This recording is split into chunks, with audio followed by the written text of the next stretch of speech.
This was an article my dad kept in the Innocent Man book here. This was October the 15th, 2006.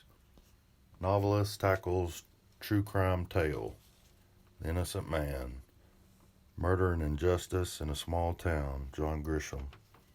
The small town is Ada, Oklahoma, and the man, murder, and injustice so intrigued incredibly successful novelist John Grisham that he chose to write his first nonfiction book about it. The result is The Innocent Man.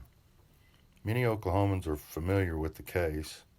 In 1982, a young woman was raped and murdered in her apartment. Local police had no leads, but they settled on Ron Williamson and Dennis Fritz as suspects and arrested them 5 years later. The two went to trial under the direction of the local district attorney. The trial, which Grisham narrates with close accuracy, was indeed a travesty of justice.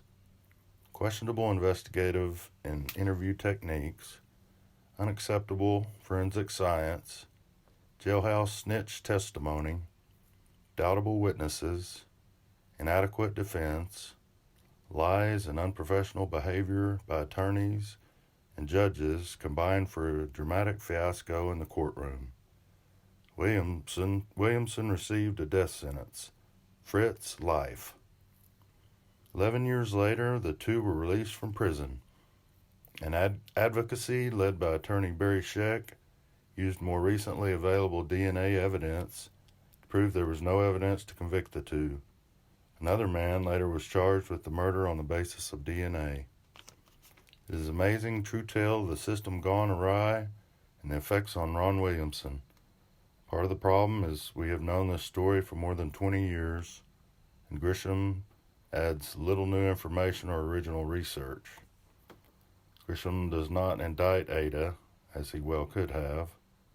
He is respectful of the town and its people, though not of its courthouse officials. The story, if we hadn't heard it before, is a stunning report of corruption and arrogance in a setting that allowed those flaws. Grisham's nonfiction style lacks the spark he shows when he's making up stories. This is somewhat like reading a term paper, not as interesting as a police report or a deposition. He draws heavily from other books and sources, giving generous credit. It is apparent he has interviewed the surviving principals and used well the details and descriptions he got from them.